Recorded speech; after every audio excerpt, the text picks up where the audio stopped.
Nasunog na ayin. Yeah.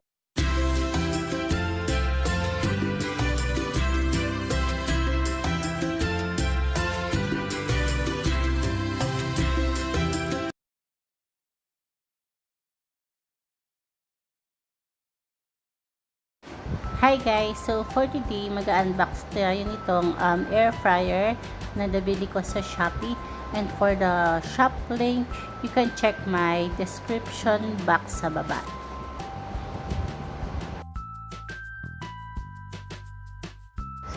So for the delivery and packaging, okay naman siya. Maganda yung pagkakabalot ng bubble wrap. Then, yung delivery is sobrang bilis lang. And mga within 2 to 3 days, na-receive ko na itong item na to. Disclaimer lang guys, hindi pa ako mahusay sa pag-unbox and gusto ko lang ipakita sa inyo itong air fryer na nabili ko sa online shop. Then, para naman magkaroon kayo ng idea kung sakaling gusto nyong bumili.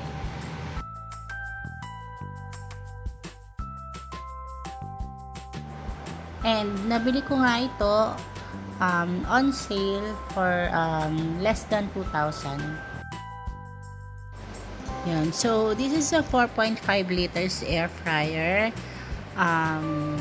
Yun lang, air fryer at 0.5 liters na nakita ko. Hindi ko siya mabasa talaga kasi Chinese yung nakasulat. And yun, mga specs niya 1,350 watts. So, medyo pataas din. Parang katulad siya ng isang electric kettle. Ang konsumo niya sa kuryente.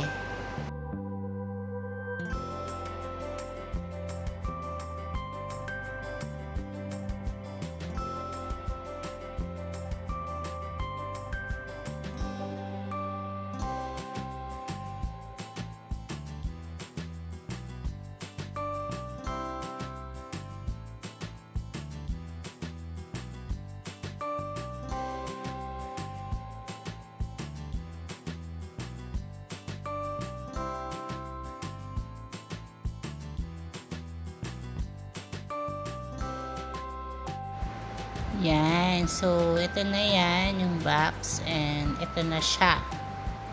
Balot na balot ng plastic. Bukod doon sa plastic na nakabalot sa kanya, meron pa siyang nakadikit na plastic. Siguro ba? Kasi hindi siya gaanong magasgas.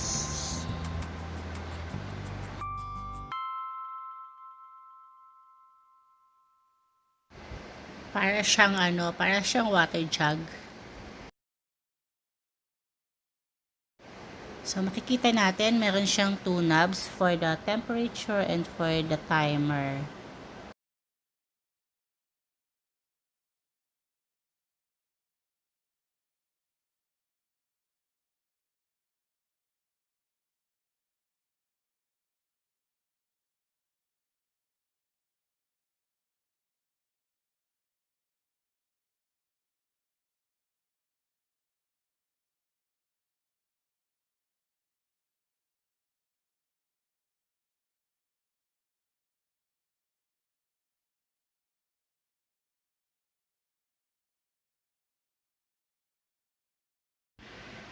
Yun. So, dito sa loob, makikita natin yung instructions ng air fryer, how to take care and yun nga, operations nitong air fryer.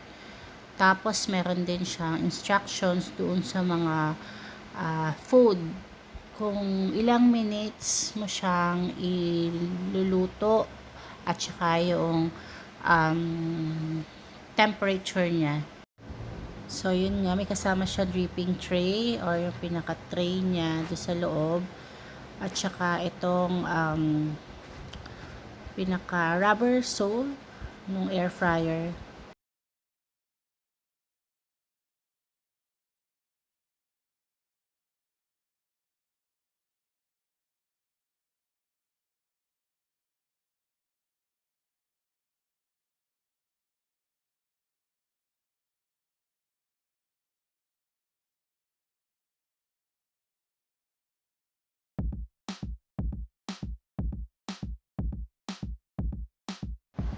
So, ito na. Para matest natin, magpa-fry tayo ng chicken cordon bleu.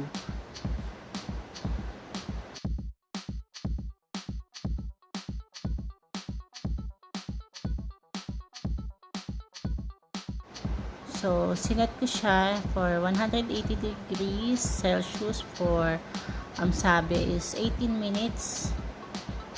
Hintayin lang natin. And, ito na siya. So, wala siyang oil. So, yun lang yung maganda dito sa mga air fryer kasi makakatipid ka talaga sa mantika.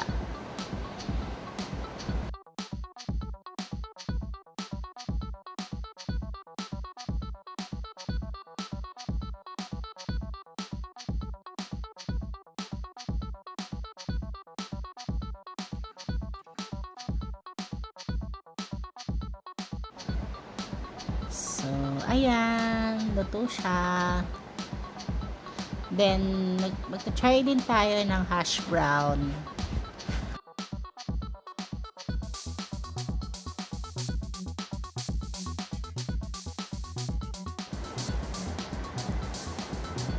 Charan! Ang ganda ng pagka-fry ng hash brown.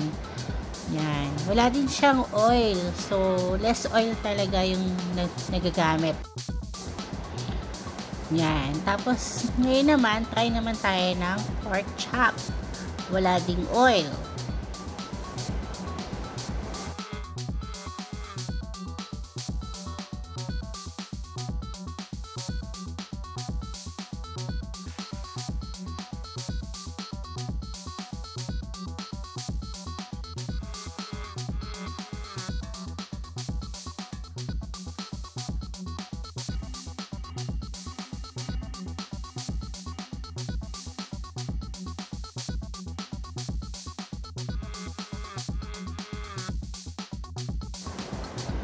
Charan! Yan! Naluto din yung ating pork chop. So, wala rin siyang nilagay na oil. So, yun lang po. Thank you for watching and don't forget to like and subscribe and hit the notification bell para sa mga next videos. Thank you!